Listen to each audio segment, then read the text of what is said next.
Okay, so again, we're going to talk about science, but this time we're going to talk about some of the more difficult details and how science are similar to and different from other professions. I'll talk about why science with people is really hard and why it's easy to make mistakes. And so we sometimes call not so good science pseudoscience, and I'll mention that as well. Remember last time's summary, science is the systematic study of the natural world. It's the body of knowledge that scientists build up over time. Much of it is based on observations and descriptions of the natural world. Scientists also can evaluate ideas by testing their predictions and comparing them to evidence. And the way they get evidence is through experiments. And so that's usually how it's done. So, who does science and who thinks like a science?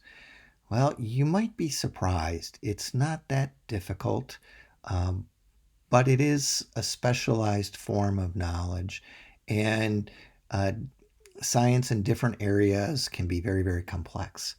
And so, who thinks like a scientist? Well, when I was a kid, I thought the two guys down there, Mr. Spock and Captain Kirk, because Mr. Spock would say, let me look at the data. My tricorder, here's the reading.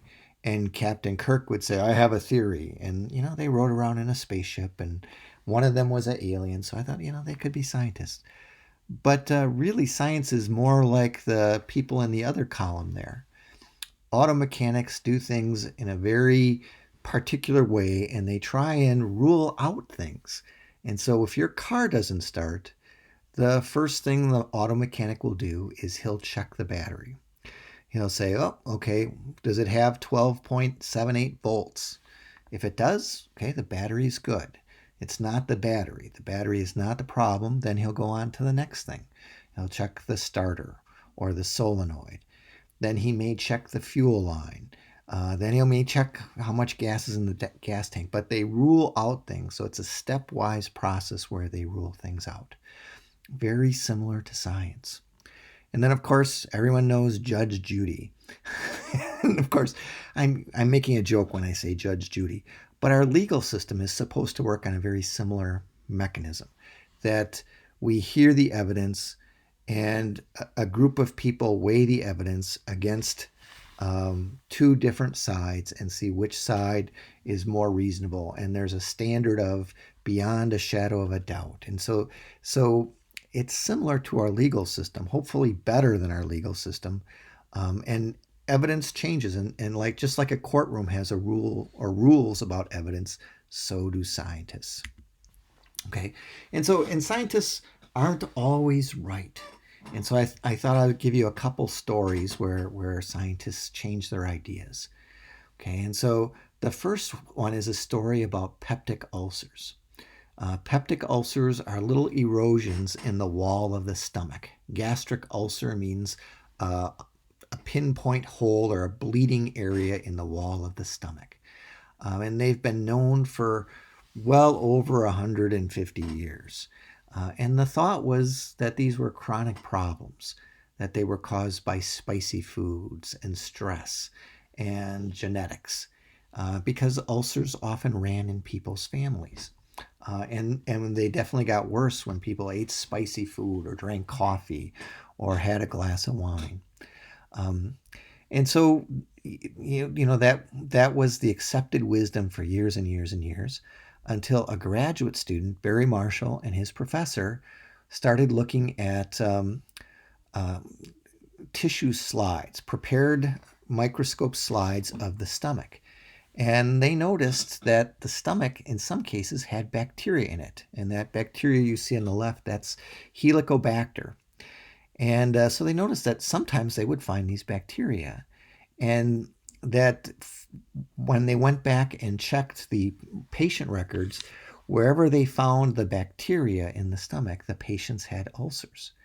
And so this led them to the idea that maybe this bacteria is causing an ulcer. And so that was a new idea that wasn't proof. They had an observation that went against existing ideas, and so they looked for new evidence. And an easy way to get the evidence was they grew this bacteria in a test tube, and then both Barry Marshall and his advisors, they each drank the test tube of bacteria. And sure enough, they both developed symptoms of an ulcer. They both developed stomach inflammation and the beginnings of an ulcer. Okay, that shouldn't have happened if ulcers were caused by spicy foods or genetics. Here, that was really good evidence that the other idea couldn't explain. And in addition, they then decided, well, we're going to take a couple antibiotics that we know are active in the stomach and see if we can cure them. And so this cured the infection. And this initial study where the Barry Marshall and his professor volunteered was then followed up with clinical trials, and it proved correct that ulcers could be cured with antibiotics that worked in the stomach. And so this is a really good example of good science. It eliminated the wrong answers that we had relied on for a long, long time by using stronger types of evidence, new evidence that showed the old ideas couldn't explain. And not just one type of evidence, but multiple evidence.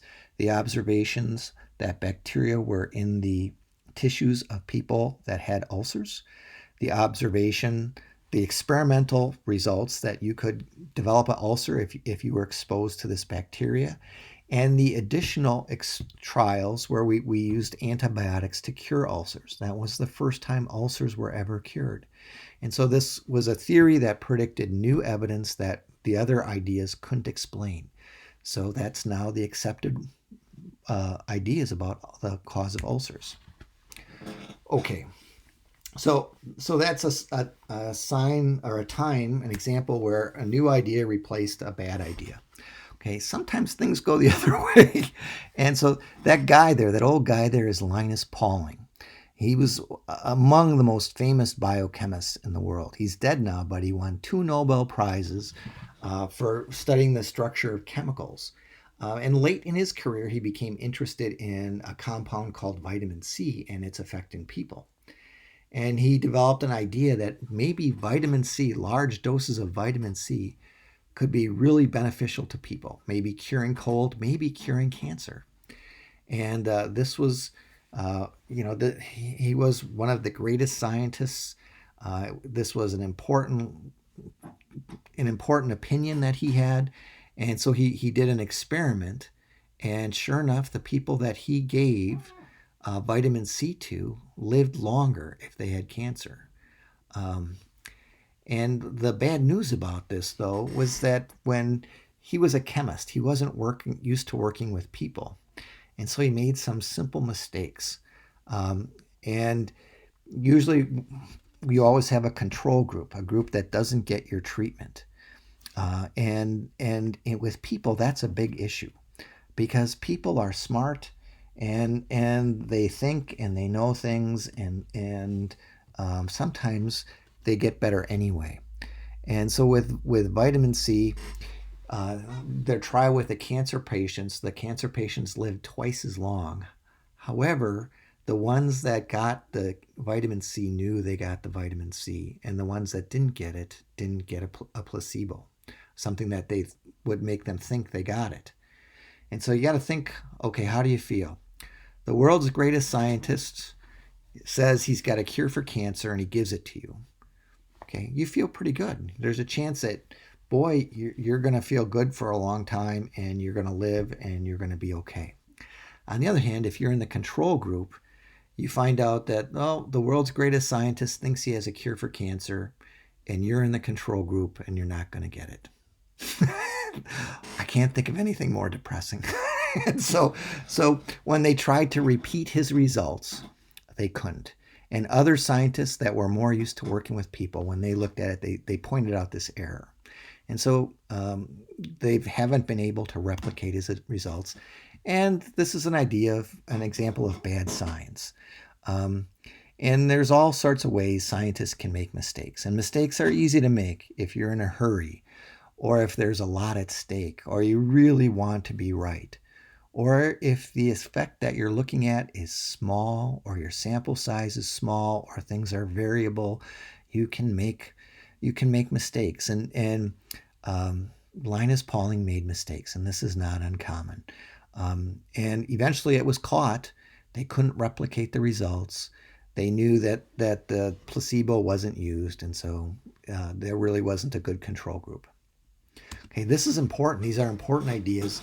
Right now, we're going through the same thing with cures for COVID-19. One of them that was put forward by the president and some of the people around him is a chemical called hydroxychloroquine. And part of this is just understanding the situation. We have a pandemic, which is very infective. It has very low mortality, okay, but it's probably going to infect everyone. And so, even low mortality, if it's going to infect everyone, can kill lots and lots of people. Okay, but that makes deciding whether something's working is very hard. Most people are going to recover anyway. And so if you give 100 people hydroxychloroquine, most likely 99 of them are going to recover no matter what. And so it's hard to get this to work, to evaluate this. It's also, there's lots of money at stake. The people that are selling this really want this to work. And you want to be able to introduce a cure to say, I solve this. And there is a logic. The chloroquine has been used against other viruses, okay, but the controlled studies with placebos and double blinds show that it didn't work. Okay, that's too bad, but it's the way it is. So to summarize, science is a way of thinking about the natural world. It has similarities to many other professions. It's not completely on its own. Scientists use rules to evaluate evidence and ideas. Interpretations are then debated. Scientists and other people that are interested can often be wrong. But because science is open and a democratic process, and it can be messy, but we often get complex decisions right at the end because we try and replicate things. And so controlled studies have found 2 good drugs, and luckily one of them is really cheap, dexamethasone and remdesivir. And these have really reduced casualties from COVID-19. Okay, I'm sorry it was long, but it's a complex issue. All right, look over the forum, and there is a quiz this week. We have an exam at the end of the week. I'll say more about that later.